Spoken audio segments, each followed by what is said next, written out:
RCR, la red que comunica y une al Perú. Bien, y como habíamos anunciado, ya se encuentra con nosotros como cada lunes, ¿no? Para iniciar la semana, para analizar los principales temas de agenda, el doctor Omar Chejade, destacado jurista, en su momento ha sido vicepresidente de la República, también congresista. Mi estimado doctor Chejade, qué gusto saludarlo. Gracias por acompañarnos cada lunes. Encantado de estar con ustedes en esta invitación de siempre, todos los lunes en Red de Comunicación Regional. Y muchas gracias, José, muchas gracias, Carlos, por esta invitación y poder de alguna manera tratar de partir algunas ideas, algunas reflexiones y tratar de llegar a un punto de acuerdo, ¿no? No nos vamos a aburrir pues comenzando cada lunes porque hay bastantes temas que tratar, ¿no? Tanto en el plano nacional como en el plano internacional. Comencemos por lo nacional, ¿no? La renuncia del ministro de Desarrollo e Inclusión Social, Jorge Meléndez, ¿no? Se conocieron una serie de revelaciones hace 15, 20 días, no se le tomó la atención del caso. El viernes la revista Hiller en sus 13 volvió a sacar una información que comprometía también a Jorge Meléndez. El propio presidente el sábado dijo que faltaban elementos, no habían denuncias, pero ayer Ojo Público puso la cereza en el chantilly y dijo, aquí hay un tema, aquí hay una revelación, hay un audio. Inmediatamente presentó su carta y el presidente la aceptó. ¿Cómo analiza este tema? Lamentablemente, pues es parte de la fauna política nacional, ¿no? Es decir, tenemos políticos, tenemos dirigentes partidarios que lamentablemente, no digo exactamente, no quiere decir exactamente que sea el caso del señor Meléndez, eso tendrá que ser esclarecido en el Poder Judicial, pero la política se ha judicializado y lamentablemente muchos políticos han caído en el fango de la corrupción, ¿no? De denuncias bastante serias, y han tratado, como lo hizo Kuczynski en su debida oportunidad, de no distinguir lo privado de lo público, lo privado de la cosa pública, y esa línea diferencial que es absolutamente delgada, la han trastocado y pasan cosas como la del exministro Meléndez, que fue defendido por Vizcarra, hasta que ya hubo tantas denuncias y tantos hechos que eran aparentemente irrebatibles, hicieron que el señor Meléndez tuviese que renunciar el día de ayer. Creo que por la salud del gabinete y por la salud del gobierno, creo que ha sido una buena decisión. Ahora, usted ha sido congresista y le pongo en consideración el siguiente tema, ¿no? Estamos viendo el caso de Jorge Meléndez, ¿no? Pero la semana pasada también hemos conocido el caso de Luciana León, ¿no?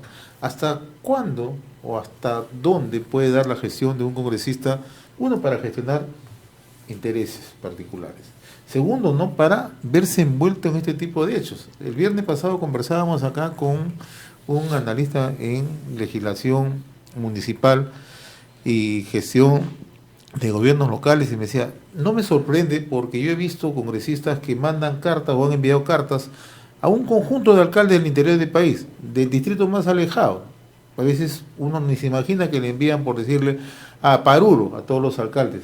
Vienen a Lima los alcaldes, se muestran interesados por los proyectos y me dice, ese es un modus operandi que se ha generado, por lo menos en el último congreso lo he visto 3, 4 veces.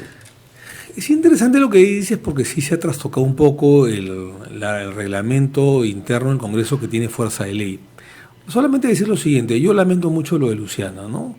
La conozco a Luciana en su labor parlamentaria, creo que es una chica, una mujer, digamos, que desde joven ha hecho una carrera parlamentaria, nunca mostró visos de irregularidades. He tenido y tengo cierta amistad con Luciana León y espero que las denuncias que pesan en su contra, que son bastante graves, por supuesto que sí, sean esclarecidas y que ella pueda esclarecerlas a su favor. De no ser así, evidentemente tendrá que someterse a todo el peso de la ley. Pero sí me cuesta creer que una parlamentaria que siempre demostró tesón, pundonor, fortaleza y que no estaría manchada en tiempos pretéritos por temas de corrupción, ahora lo esté incluso con gente de Lampa, ¿no?, con sicarios. Así que bueno, le deseo la mejor de las suertes a Luciana, pero bueno, espero que ella no haya cometido estas irregularidades que pesan en su contra. En todo caso, ella tiene en estos momentos la inmunidad parlamentaria, incluso hasta enero o febrero, que son las elecciones parlamentarias del nuevo Congreso, y es parte de la comisión permanente, y 5 años después incluso ella tiene el antejuicio constitucional, o sea, la prerrogativa del fuero del antejuicio constitucional. Es decir, cualquier acusación contra ella tendría que ser dilucidado a través de la subcomisión de acusaciones constitucionales del Congreso. Esto lo vería el próximo Congreso. Y el próximo Congreso, y si le encuentran responsable en primera instancia en la subcomisión de acusaciones constitucionales, pasará a la comisión permanente.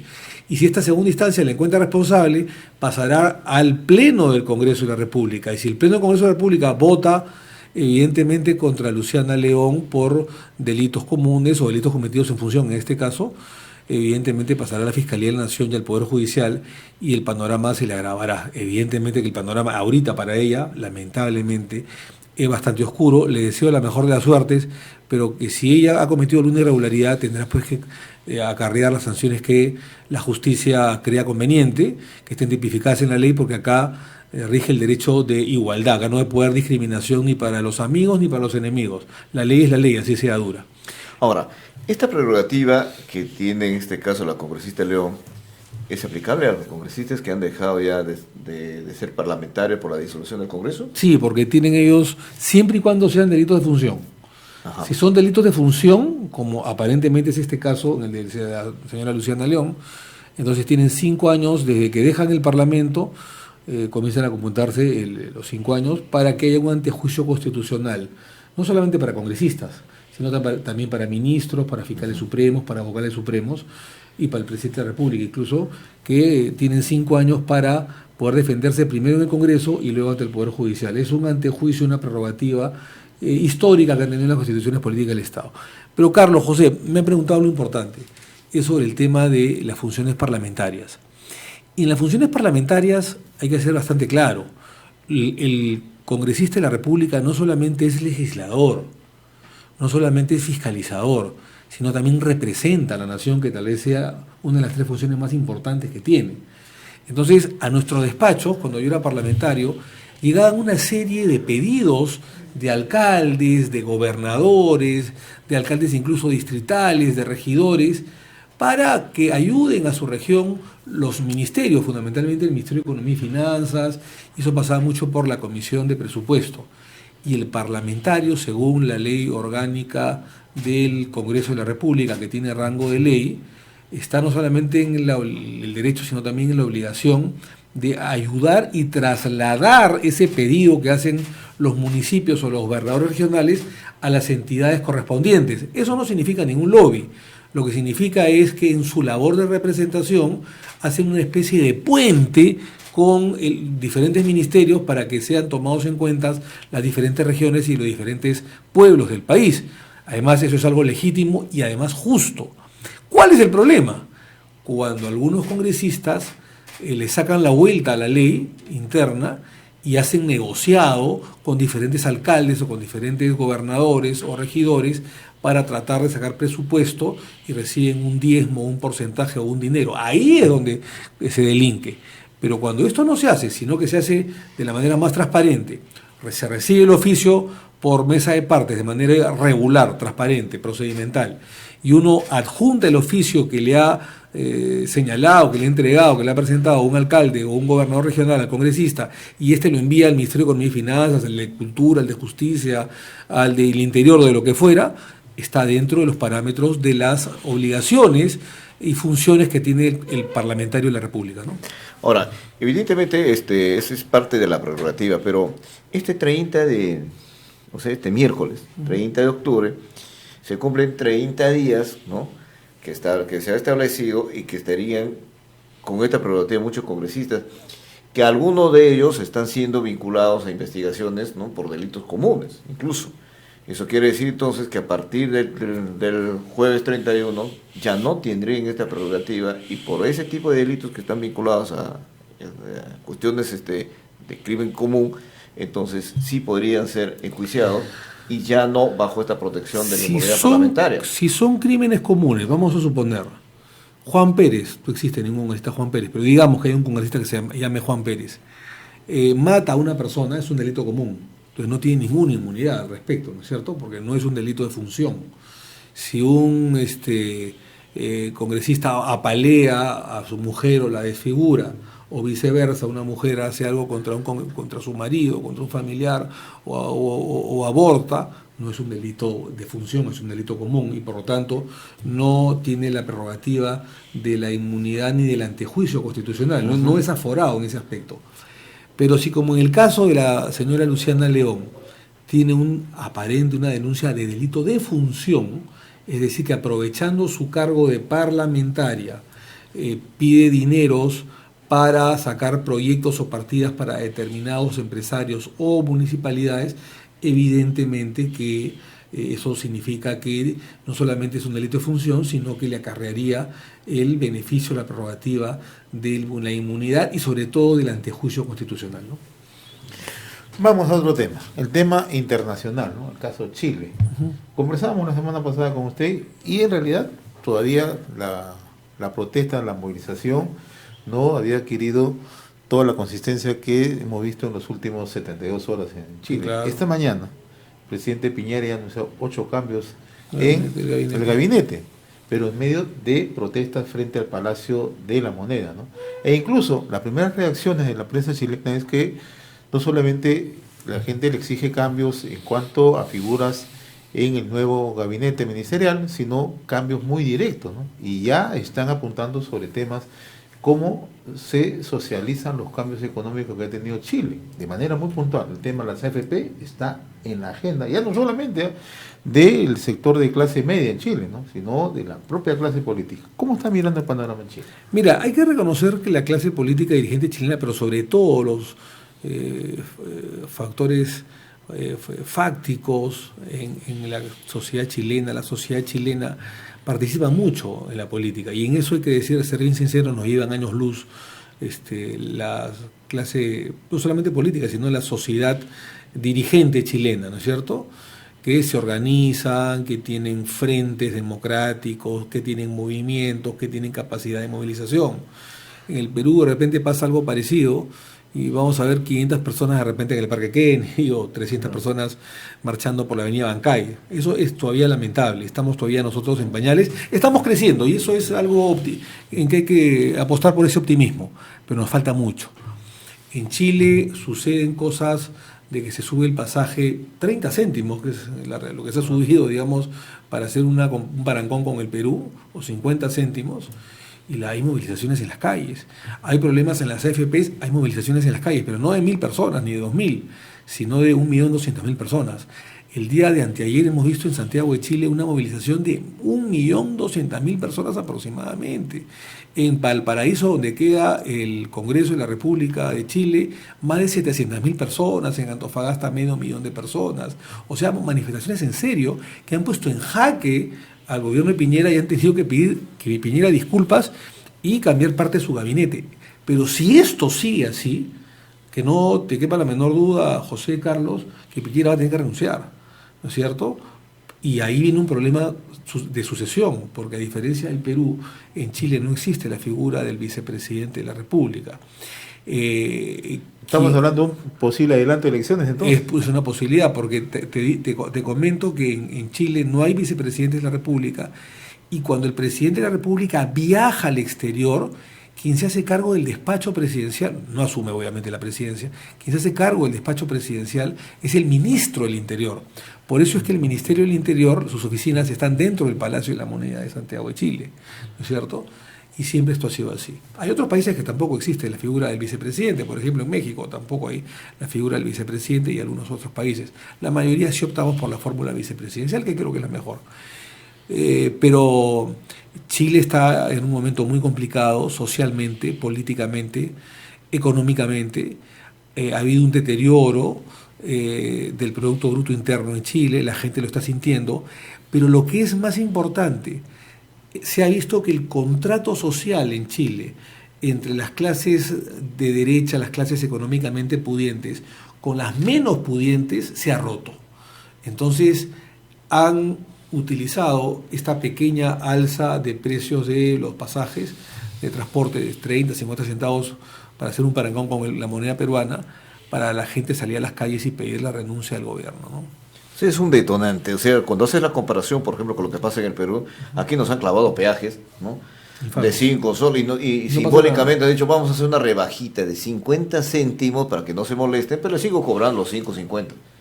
O sea, no pasa nada y vemos las marchas que hay acá, bueno, algunas Ralas. cuantos cientos de personas que han estado en la zona norte, en Puente Piedra y solamente los alcaldes a veces se pronuncian sobre esto, pero no movilizan más. Y la gente sigue, bueno, sí, pues Sigue su vida. salen mediáticamente. Pero no solamente a cuestionar. Chile, es Ecuador, por ejemplo, ¿no? Ecuador ha estado a punto de dimitir hace 10 días el presidente Moreno de Lenin Moreno, casi digo Félix Moreno. Lenin Moreno de Ecuador, ¿no? Y también las clases populares, indígenas, de Ecuador se levantaron y tuvo que Lenin Moreno, digamos, pasar su casa de gobierno de Quito a Guayaquil, ¿no? Y fue un hecho en la que salieron cientos de miles de personas y lamentablemente se ha comprobado de que el señor Lenin Moreno no tiene el liderazgo que se pensaba, ¿no? Y no hablo y no tiene nada que ver el tema de su minusvalía, ¿no? Lamentable, ¿no? Sino que si tú lo escuchas hablar, es una persona que tiene un tono plano, ¿no? Hasta que aburre a la gente. Entonces, lo mismo para él es que Ecuador llega al Mundial con un gol de uno de sus jugadores principales a que quede eliminado. Estoy haciendo un parangón deportivo, ¿no? Porque el tono de voz del presidente ecuatoriano es muy plano, muy aburrido, entonces no cambia, no lidera, ¿no? A diferencia de Correa, pues que se acordarán del famoso camisetazo, ¿no? Que se rompió la camisa, entonces eso hacía que enervara a la población y digan, no, acá hay un líder. Y siempre buscaba la plazuela, la plaza pública. La plazuela, y eso era importante. En momentos en la que hay una conmoción social, siempre se necesita un liderazgo, una voz importante, una voz enérgica, locuaz, disuasiva, que convenza. No la tiene Moreno. Y la tiene complicada porque, en verdad, en Ecuador han sucedido temas económicos también delicados, la gente ya no aguanta más, la moneda en Ecuador está demasiado dolarizada y la gente cada vez está más pobre, ¿no? Entonces, están sucediendo y el Estado fenómenos. tampoco no tiene para más subsidios. Y no tiene para más subsidios, ¿no? Porque claro, se acostumbraron también mucho a los subsidios en Ecuador en la época de Correa, ¿no es cierto? Pero Correa era un economista, ¿no? Entonces era tan hábil que incluso podía pedir y convencer a los organismos multilaterales préstamos para seguir con los subsidios. Entonces, al cortarse los subsidios, que es una política seguida, porque obviamente Moreno traiciona a Correa y sigue los designios de los Estados Unidos, le dicen, entre ellos, entrégame a Assange, ¿no? Ese fue un primer paso. Primero me entregas al señor Assange, que está refugiado en la embajada ecuatoriana en Londres. Y luego de eso vas a seguir mi receta, ¿no? Una receta económica liberal y que vas a quitar los subsidios, el proteccionismo, que sigue el señor Correa. Y vas a sincerar la economía. Bueno, esto sucedió. Y lamentablemente vemos a gente en las calles que está pidiendo hasta el día de hoy la dimisión del señor Lenin Moreno. Y esto creo que no tiene nada que ver con que esté asusando desde afuera, desde la resistencia Correa a los ecuatorianos. Es un tema mal manejado por el gobierno ecuatoriano.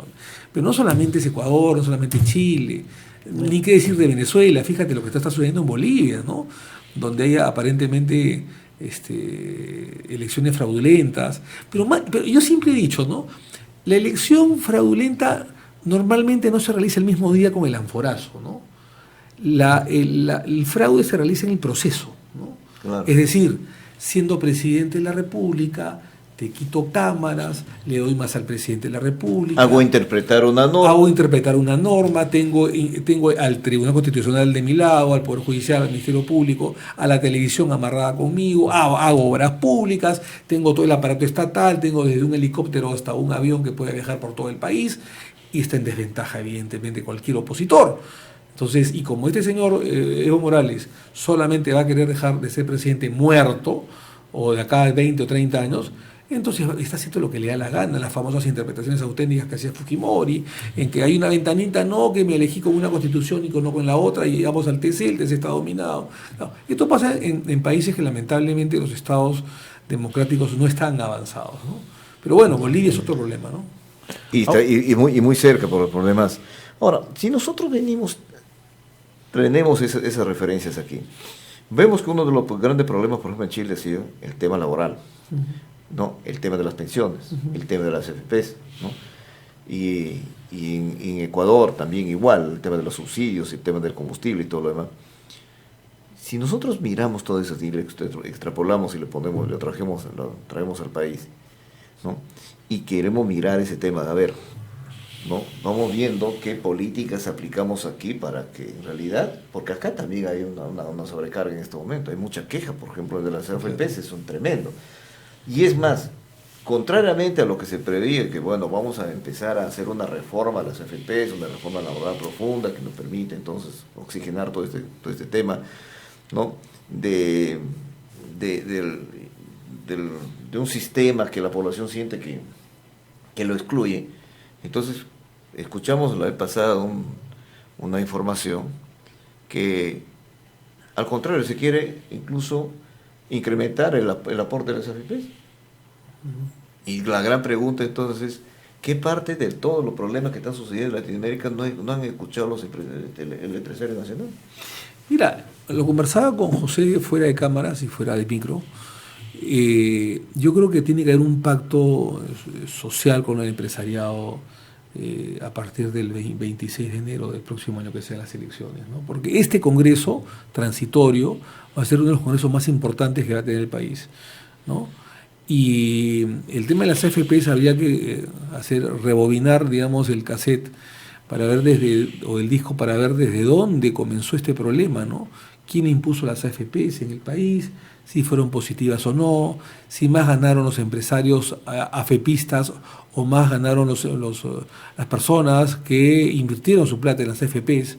Y vamos a encontrar que lamentablemente hubo muchos empresarios en AFPs que se aprovecharon de estas coyunturas. Nosotros en el Congreso, Carlos, tuvimos que, contra la voluntad y la presión de muchas AFPs, tuvimos que dar una norma en el que se dice que ya cuando tú tienes determinada cantidad de años, 60, 65 años, tú puedes retirar el 95% de los fondos que has invertido en el AFP, porque si no, esto después se convierte en una ruleta. Yo doy mi plata y las AFPs, sin casi invertir nada con la plata de los AFPistas, empiezan a hacer negocios, empresas, lobbies, etcétera, y empiezan a ganar con tu plata, claro, con mi plata, con la plata de José, de Carlos y de todo el Perú. Entonces, o te la prestan y a tasas mucho más elevadas. Entonces, lamentablemente esto lo mejoramos en el gobierno pasado, el año 2015, me acuerdo que aprobamos la ley en el Parlamento de retiro de la AFP, de los fondos de las AFPs invertidas del 95%, cuando cumples una determinada cantidad de años, pero creo que esto quedó insuficiente, ¿no? Y esto debería revisarse, porque si bien es cierto, tenemos que tener un país moderno, pero las AFP fue una importación del ex ministro, que en paz descanse, Carlos Boloña, de Chile, ¿no? Que trajo las AFPs aparentemente por intereses subalternos, ¿no? En esa época, te acordarás. Incluso quebró CLAE, que era una estafa, que era una pirámide, por supuesto. No vamos a defender a CLAE en estos momentos, ni mucho menos al señor Manrique, que era un estafador. Pero también es cierto de que CLAE quiebra porque se apuran los ministros de esa época, entre ellos el señor Boloña, en crear las AFPs, ¿no es cierto? Y CLAE era una piedra en el zapato. Entonces hay que un poco revisar la historia para saber qué es lo que ha sucedido. El empresariado tiene que firmar obligatoriamente un contrato social con la clase política dirigente que venga a partir del 26 de enero del próximo año, para no solamente crear condiciones de trabajo, condiciones sociales, sino para evitar la corrupción. O sea, no hay corrupto sin corruptor. ¿Y quiénes son los principales corruptores? El empresariado. No solamente son los empresarios de Odebrecht, de OAS, de Carvalho Correa, el cartel brasileño, el cartel español, otros carteles. También los carteles peruanos, el Club de la Construcción. Ellos hacían un rotativo, ¿no? No solamente Graña y Montero, en general, ¿no? De este año ganas tú, el siguiente te toca a ti, el siguiente te toca a ti. Por eso que tenías que inscribirte en el club, para estar dentro de la línea de a quién tocaba ganarle, y no interesaba si las bases eran favorables a ti o no, simplemente ya eso estaba preacordado y había el famoso diezmo. Entonces el empresariado tiene que tener un pacto social ético con la clase política dirigente, con los ministerios, con el presidente de la República, con los congresistas, para que esto no más suceda, porque si no, habremos vencido, como vencimos al Fujimorato y Montesinato en la década del 90, metiendo presos y sancionando a todos estos corruptos de esa época, y después sancionando y metiendo presos al cartel brasileño y a todos los que colaboraron en el empresariado y políticos y haberse beneficiado con ellos. Pero esto acabará y seguirá otro cartel. Y así sucesivamente en la historia del Perú. Eso no puede pasar. Porque hemos visto que sí hubo una cuestión cíclica, si bien es cierto, Cíclica. se desmontó en parte todo un sistema en el año 2000, pero de ahí, 20 años, casi 20 años después, nos damos cuenta Interesante. que no cambió absolutamente nada, Interesante, solamente fue un Carlos. cambio de manos, Carlos, entraron otros actores bajo un mismo sistema. Interesante lo que tú dices. Mira, yo fui procurador anticorrupción durante 3 años. Tuve el honor de pertenecer a esa procuraduría gloriosa que duró varios años, pero en la que yo participé 3, entre el 2005 y 2008, y me tocó, a Dios gracias, liderar la extradición del señor Fujimori de Chile al Perú. Pero no solamente liderar la extradición de Fujimori de Chile al Perú, sino también colaboramos en los juicios en meter presos a muchos generales, militares, empresarios, políticos que habían colaborado en esa década nefasta de corrupción de Fujimori y Montesinos. Entonces, cuando acabó todo esto y cuando extraditamos a Fujimori, uno dijo, bueno, ya, recuperamos la dictadura, metimos presos a los sinvergüenzas del 90, lección aprendida. Esto ya no va a suceder más. Habrá seguramente pequeñas corrupciones como en cualquier parte del mundo, pero ya sistémicamente esto se acabó. Y no aprendimos nada. Fíjate Toledo, que supuestamente luchaba contra la corrupción, un hombre que está preso en los Estados Unidos a punto de ser extraditado, por cogotear incluso a los coimeadores y decirles, van a disculpar la frase, carajo, me falta que me paguen mis 30 millones, mis 20 millones, ¿dónde está? O sea, y no solamente Toledo, ¿no? Y no solamente la interoceánica, porque si eso se sabe de la interoceánica que hizo Toledo, que ganó 30 o 35 millones de dólares, ¿cuántos negocios más habrá habido con Toledo que no se sabrá? Después vino señor Alan García, ¿no? De esto, por supuesto, que exonero a Paniagua, que fue un hombre decente y que fue un gobierno transitorio. Pero vino Toledo, que recuperó la democracia, pero se corrompió y corrompió el país sistemáticamente.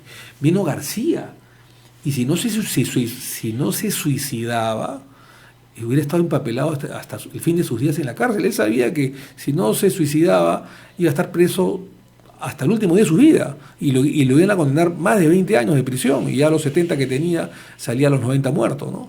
Lamentablemente, y evidentemente estaba ya, y todos los colaboradores eficaces estaban en su contra, no solamente Barata y Óderes, estaban los papeles, el software, el MacBook Day, ¿no es cierto?, sino también Luis Nava, que ya lo delató, y Miguel Atala y el hijo de Lucho Nava. O sea, todos sus principales amigos que le daban el dinero ya habían decidido delatarlo, y por eso él se suicida. Entonces, continuamos, un gobierno que a mí me dio pena, porque el gobierno de García económicamente se avanzó y fue un buen gobierno en el tema económico, pero en la corrupción fue igual o peor que en su primer gobierno del 85 al 90. Después, ¿qué pasó? Vino Ollantumala y Nadine Heredia, y he hecho un mea culpa, porque yo los patrociné, los ayudé, participé en su plancha presidencial, fui el abogado de ellos, pero nos engañaron a todos, y felizmente tuve la capacidad de reconocer mi error, de haberlos apoyado. Y un año antes yo me separo de ellos, los denuncio públicamente siendo gobierno, y les escribo un libro que fue el más vendido en la Feria del Libro y en Piratas incluso, y en las librerías, que se llamó La Gran Usurpación, y que lamentablemente años después me dio la razón. Y después viene Kuczynski, ¿no?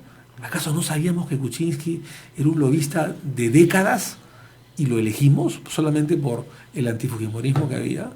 Esa es la gran desgracia del país. Pero en ese intermedio estuvo Susana Villarán también. Ah, bueno, Susana Villarán y Castañeda y gente que lamentablemente se ha corrompido. O sea, ahora, ¿qué cosa es lo bueno, Carlos José?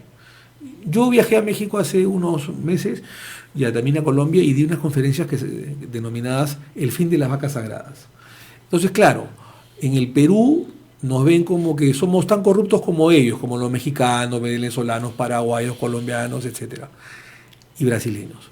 Pero por lo menos dicen, en el Perú se sanciona, y no hay vacas sagradas. Se sanciona a los presidentes, se los mete presos a los presidentes, a los ministros, a los generales, a los jefes de la milicia, ¿me entiendes? O sea, por lo menos en el Perú no hay impunidad. Y así sea una vaca sagrada, sea un presidente de la República preso. Preso Fujimori, preso Toledo, hoy antes estuvo preso con Nadine, van a regresar, Kuczynski con arresto domiciliario, Alan García, antes de ir preso y antes de ser detenido, se suicidó lamentablemente. Pero lo que llama la atención es no hay que, impunidad. claro, hacia afuera evidentemente quizás no conocen mucho los detalles, pero lo que nosotros vemos aquí, si bien es cierto, en este tema, por ejemplo, en la parte política sí se avanza, operadores políticos que han sido presidentes, ministros y han sido autoridades en el país, en el más alto nivel. Pero el otro aspecto, en la parte económica, por el Club de la Construcción, los que están metidos allí, los que han corrido con parte del tema, operando todo este tema de corrupción, todavía no los vemos. No están. Bueno, está el exministro Carlos Paredes, con Pepe Paredes, que no me cae la menor duda que fueron parte del Club de la Construcción. ¿No? Pero Pepe Paredes está detenido, me parece. ¿No? Y en caso de Carlos Paredes, el ministro está con... El señor Grañé Montero dice... Bueno, ese es el poder económico, ¿no? Ese es el no, y a propósito, hoy Capeco está expulsando a Grañé Montero de la Cámara Peruana de la Constitución. Ya, pero yo en este aspecto discrepo un poco con usted. Yo sí soy optimista. Yo creo que el Perú tiene futuro. Yo creo que la sociedad peruana, el Poder Judicial, dividido, ¿no? El Poder Judicial, el Ministerio Público, dividido, ¿no? Nos hemos puesto de pie. Porque estamos sancionando a la gran parte de responsables de los robos en el país. Expresidentes, exministros, excongresistas, etcétera, y dirigentes en general. En otros países esto no pasa. Mira, el día de ayer, en el colmo de los colmos, se ha elegido en Argentina a una vicepresidenta que fue presidenta absolutamente corrupta. Absolutamente corrupta. Entonces tú dices, ¿cómo puede ser que la sociedad argentina, más allá del fracaso económico de Macri, elija a la señora Kirchner, que ya tenía la inmunidad parlamentaria en el Senado, como lo tenía Menem, porque también está condenado y no puede ir preso porque tiene la inmunidad? Claro. Y no pasa nada, Carlos. No, y además, por otro lado, ahí no hubo ni siquiera una percepción de corrupción, ¿no? Ni siquiera te están aportando pruebas. En las fotos, en los videos están los funcionarios de la señora Kirchner cargando costalillos de plata, y los que no podían cargar simplemente lo empujaban ahí. En Chile la señora Bachelet también tiene problemas. Tiene problemas y no pasa nada con el tema del hijo, pero es un tema menor. Pero lo que pasó en Argentina es terrible. Perdóname, lo que pasó en México.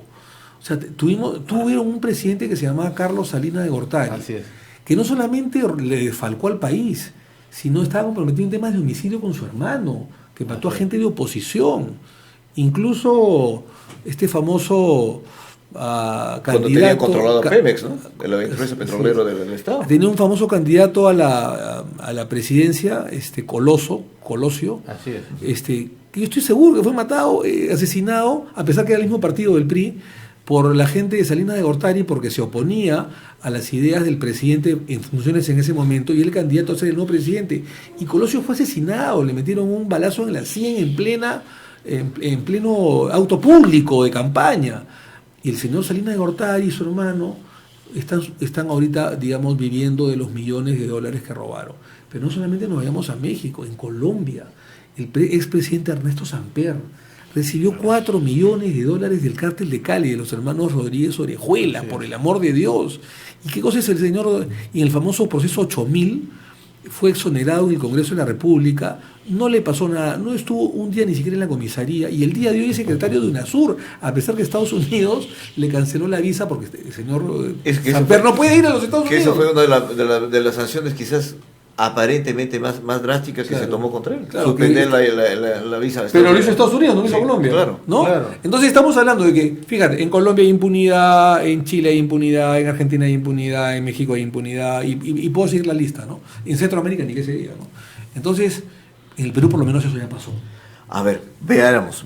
No es por falta de optimismo, sino que nosotros estamos en el ejercicio de esta profesión, pero Carlos, y hemos visto cosas. Pero tú recuerdas antes de los años 80, antes de los 90, presidentes que robaron mucho al país, salvo Belaunde y alguno que otro más, ¿preso? Ninguno. No, entonces por lo menos se está viendo... La frase de Papa cuando vino a la última visita dijo, ¿qué pasa en el Perú que los 4 últimos presidentes están presos? Así es. En realidad ahí englobó exactamente Yo toda la creo presidencia. que nos está ganando el tiempo, Omar, pero una última cosa, por ejemplo, para mirar. Hemos visto, por ejemplo, que en el transcurso de este proceso electoral cortísimo que va a ser, vamos a tener campaña quizás abierta, los candidatos van a tener menos de un mes, ¿no?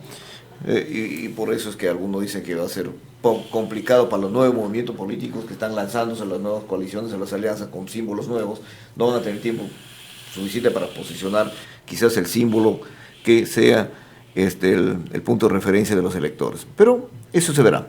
Sin embargo, hemos visto, por ejemplo, que el fiscal Domingo Pérez ha presentado, ¿no?, una petición orientado precisamente a que buscar que en la práctica se excluya a algunos partidos políticos de este proceso, ¿no?, en la medida de que, según su tesis, que está investigando, estarían involucrados en organización, serían fachadas de organizaciones criminales y esta tesis que está desarrollando la fiscalía. Mira, yo entiendo la preocupación del fiscal Pérez, lo aplaudo, pero el fiscal Pérez finalmente es un fiscal, ¿no? Entonces yo creo que el fiscal Pérez debe entender de que él no es un político ahorita. El fiscal Pérez es un hombre que está haciendo bien las cosas en el terreno judicial, en el terreno fiscal, en el terreno de la investigación, y creo que debería dedicarse a eso, ¿no? Porque si ya comienzan a opinar de política los vocales supremos, los fiscales, los magistrados, entonces esto se convierte en un pandemonio, ¿no? Entonces yo aconsejaría a los magistrados que sigan haciendo su buena labor. El señor Pérez está haciendo una muy buena labor, el señor Vela también, en fin, el Ministerio Público también, hacen lo que pueden, los jueces también, y que lo hagan de manera honesta. Espero que lo estén haciendo así, creo que lo están haciendo así. Pero si ya comenzamos a opinar y a decir que se cambie la ley en tan poco tiempo, entonces estamos excediendo nuestras funciones. Y el Perú tiene que respetar el Estado constitucional y social de derecho. Bajo la prerrogativa, perdón, para segundo, para esa prerrogativa, Amar, de lo que plantea el fiscal, estaríamos, en todo caso, si procedería esa petición, posiblemente podríamos encontrarnos que en este proceso no podrían postular Fuerza Popular o el Partido Aprista, o de repente el PPC. Seguramente. Entonces estarían excluidos Fuerza Pero Popular. hay una ley electoral que la maneja el Jurado Nacional de Elecciones. Por eso que no hay que tratar de que un poder del Estado avasalle a otro. ¿No es cierto? Que el Jurado Nacional de Elecciones tome sus decisiones. Para eso existen las tachas. Así es. Y si en las tachas el Jurado Nacional... Porque, mira, hay un periodo. Mira, el 18 de noviembre es el último día para que los partidos políticos presentes la lista de candidatos al Parlamento. El 6 de noviembre se acaba la elección democrática interna en los partidos. El 18 de noviembre los partidos están obligados, último día, de presentar la lista de candidatos parlamentarios. Y de ahí tienes 15 días, me parece, o 16 días. Un mes, 28 en diciembre. Y ya Me parece que es hasta el 6 o 8 de diciembre, 3 semanas para que corran las tachas. Así es. Y en esas tachas se verán efectivamente si hay gente deshonesta que no cumple con la ley y tendrán que ser retirados. Pero de ahí a decir, bueno, que porque no me gusta el APRA, o que a mí tampoco me gusta el APRA, ni me gusta mucho menos el fujimorismo, por supuesto. Pero la ley es la ley y tendrá que cumplirse lo que dice el Jurado Nacional de Elecciones. Y uno del estribo. Veremos a Omar Chejade en alguna de las listas como una carta sorpresa. Mira, creo que es de público conocimiento, ha salido ya en los periódicos, se ha filtrado la noticia, no sé cómo, creo que los periodistas tienen siempre una varita de adivinación, una bola mágica. APP, Alianza por el Progreso, me ha invitado, los señores Acuña han tenido la generosidad de invitarme, me he sentado con ellos, he conversado con ellos, no he todavía definido nada, y seguramente en los próximos días o en una semana estaré definiendo si voy por APP o simplemente me quedo con ustedes, como cualquier ciudadano de a pie, a seguir luchando por el país, por la democracia, y colaborando también con ustedes acá en este espacio importante de red de comunicación regional. Es una buena invitación del señor Acuña, yo le agradezco, de APP lo mismo, pero eso seguramente lo estaremos definiendo de acá una semana. RCR, la red que comunica y une al Perú.